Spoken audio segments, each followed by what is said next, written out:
Now that's more like it. How's it going, everybody? Welcome to the Film Review, episode number 7.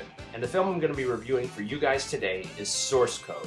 Source Code is directed by Duncan Jones, who previously directed the excellent sci-fi film Moon, and it stars Jake Gyllenhaal, Michelle Monaghan, Vera Farmiga, and Jeffrey Wright. Now basically the film follows Captain Coulter Stevens, whose task is to stop a bomb from blowing up a train right outside Chicago, as well as find the bomber. But in order to do this, through something called the Source Code, which is this computer technology, he is sent back in time to the last 8 minutes before the bomb blows up in the body of another man. Now, to give away any more about the plot would be going into spoiler territory, so that is where I will stop. Source Code is the best movie I've seen so far this year, and there are several reasons why. I think across the board, the performances are very good. Jake Gyllenhaal is especially good in the lead role, and he brings a sort of humanity to this role that makes him more than just a cipher to the audience.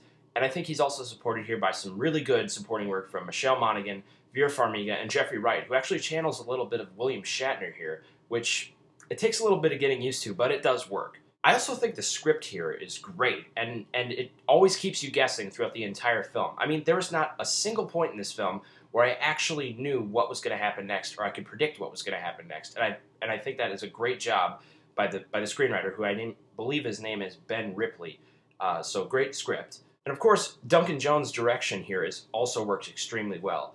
I mean, he has a really difficult task here of making something interesting out of a movie that keeps going back to the same 8 minutes that occurs every single time on this train, the same events. But he really succeeds in making each time going back different and unique and more exciting than the last time. And visually, I think Duncan Jones directs this film really well. And I think that this film, along with Moon, cements him as a director to really look out for in the future. I also really like the score by Chris Bacon, who gives the film sort of an old-fashioned Hitchcockian North by Northwest type score, which actually makes the film feel much more lighter, and I think it really helps the pacing of this film, because the pacing of the film is actually extremely fast.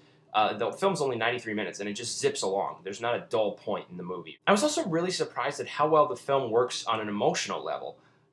There's this one thing that I won't give anything away, but there's this one thing with Jake Gyllenhaal's character in his past that actually works extremely well. And also, I think that the chemistry between him and Monaghan feels very natural, and I think that allows for the possible romance to work in the film. Ultimately, I'm going to give Source Code 5 out of 5 stars. It's fun, it's thought-provoking, and it's extremely entertaining. It's definitely the best film of the year so far, so definitely check it out. So that is it for this review. My next review will be sometime next weekend when I review Your Highness, which is the new Danny McBride, James Franco comedy from David Gordon Green. So stay tuned for that. Anyway, thank you for watching. Please subscribe to my channel, and I will see you on the other side.